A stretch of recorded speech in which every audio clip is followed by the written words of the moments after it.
This was a short sermon tonight because it looked like that thing went out. So, perfect timing. Tonight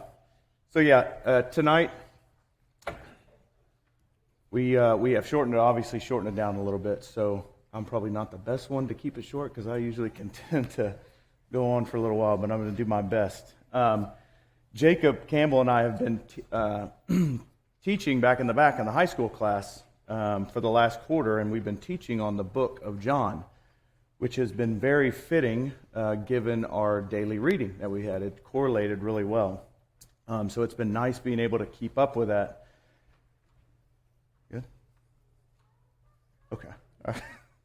It's been good being able to keep up with that because in our group chat that we have on GroupMe, we've been able to have commentary throughout the entire time that we've been teaching this class.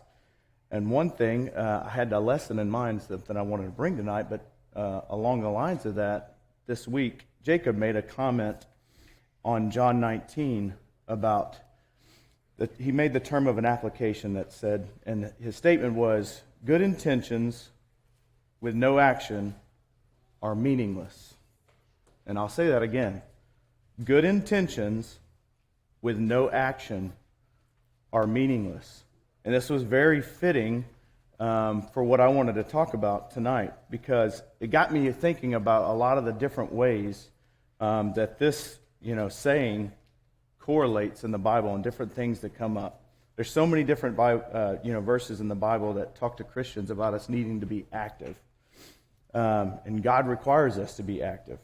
And as Phil read earlier in James 2 and verse 17, it said, "So also faith by itself, if it does not have works, is dead." So that tells me that I can feel or have good intentions, like I have that faith, but if I'm not working, putting in true work, how can I truly have faith? It's real easy for us as Christians to feel like because we're coming to church, because we're doing the right things, we're showing our faces at the right time, and we're coming to service regularly, that we're doing the work that God requires of us. I think the Bible clearly tells us that He wants more from each and every one of us. Also correlating to today in our final class in the back, in John chapter 21, in verse 15, he's to Jesus talking to Peter at the end of John, and he tells us in that verse, when they had finished breakfast, Jesus said to Simon Peter, "Simon, son of John, do you love me more than these?" He said to him, "Yes, Lord, you know that I love you." He said to him, "Feed my lambs." He said to him a second time, "Simon, son of John, do you love me?" He said to him, "Yes, Lord, you know that I love you." He said to him, "Tend my sheep." He said to him a third time, "Simon, son of John, do you love me?" Obviously, Peter was getting a little frustrated at this point. "Do you love me?" And he said to him, "Lord, you know everything. You know that I love you." Jesus said to him, "Feed my sheep."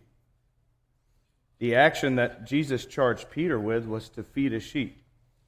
That means spread the word, spread the gospel. Let others know about the good news.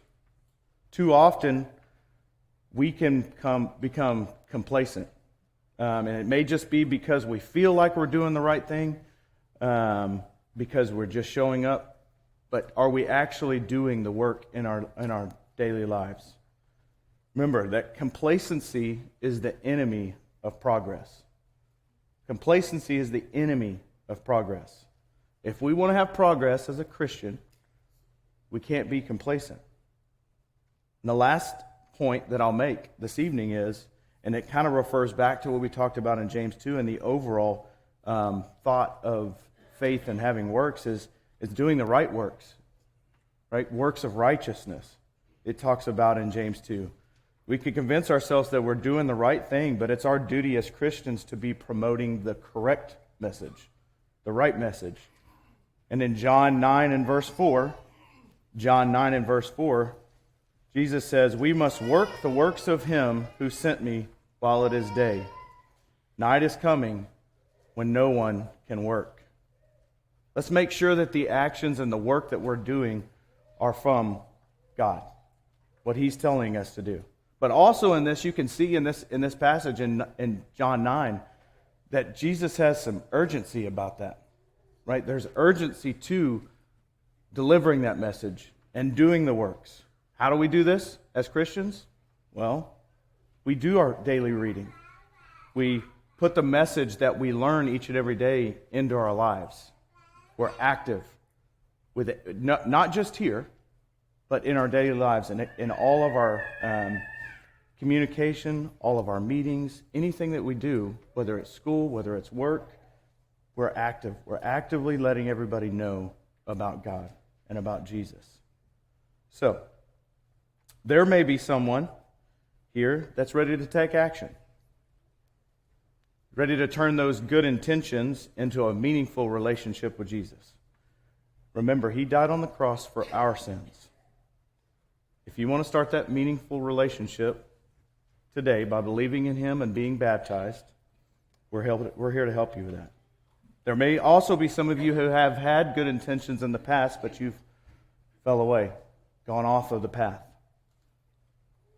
No, it's not too late to come back. If anybody here who has a need, if there's anyone here who has a need,